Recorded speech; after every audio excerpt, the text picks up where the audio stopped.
6 months ago, the News 12 Investigates team exposed what health inspectors found in Eastern Carolina public school cafeterias, from roaches to microbial growth and repeat offenses across hundreds of violations. Tonight, we revisit some of the lunchrooms and dive into how federal funding is forcing changes to fuel the next generation. One meal at a time. You want broccoli? Across Eastern Carolina, thousands of school cafeteria workers prepare and serve millions of meals.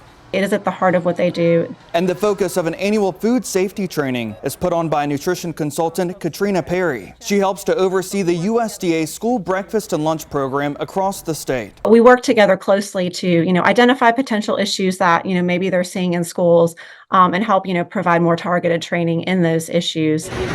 She says a USDA food consultant visits each campus at least once every 5 years, and for county health inspectors, twice a year. Cafeterias must have a food safety plan along with daily production records. It documents the food that is served, how much, the day that it was served, the type of meal. They are also required to document food safety information like cooking temperatures, holding temperatures, storage temperatures. So there's a lot of documentation that goes into this program. Safety guidelines are outlined in the North Carolina Food Code. The 242-page manual from the FDA lists best practices and service settings. State health leaders adopted the 2017 version. It became effective in 2021. It would not be bad in any aspect to have a potential review of those rules and have them updated. The FDA revised the food code in 2022 to add dozens of changes, including sesame as a new major food allergen and clarifying time temperature cooking requirements for types of meat. Environmental specialists like Michael Singleton thinks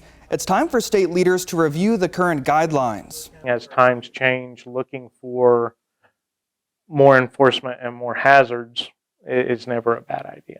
Since our investigation aired in November of 2024, 8 of the 10 school cafeterias we spotlighted have improved their sanitation score. The 2 others, Rochelle Middle School in Lenoir County and Beaufort Middle School in Carteret County, stayed the same. What is the extent of the enforcement for these? So North Carolina does not have a punitive or financial remedy solution for any violation. That goes with our public school system inspections as well as our industry and retail, such as a normal operating restaurant. Enforcement is limited to issuing a 30-day intent to suspend a food permit, allowing time to fix the issue. Singleton can also suspend or revoke a permit if there's an immediate health hazard. State Superintendent Maurice Mo Green says now there's another challenge for cafeteria workers.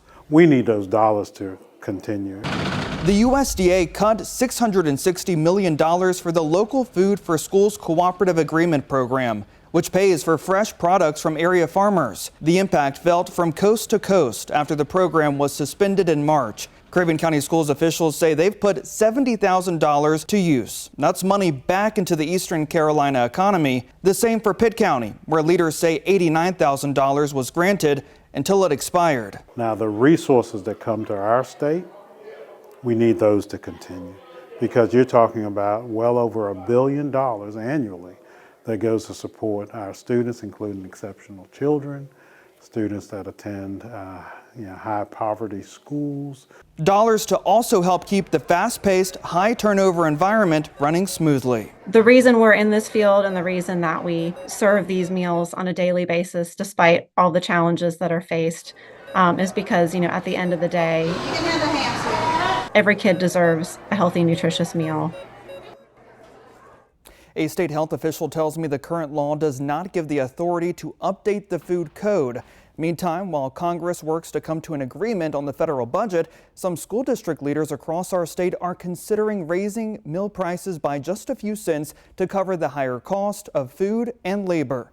Others are adjusting the purchasing strategies and using alternative sources like larger suppliers outside of our area. To read the response from each district, to find out the sanitation score of your child's school, scan this QR code here on your screen or click on the News 12 Investigates tab at WCTI12.com. If you have something you want the News 12 Investigates team to look into, call, text, or email us as we hold the powerful accountable.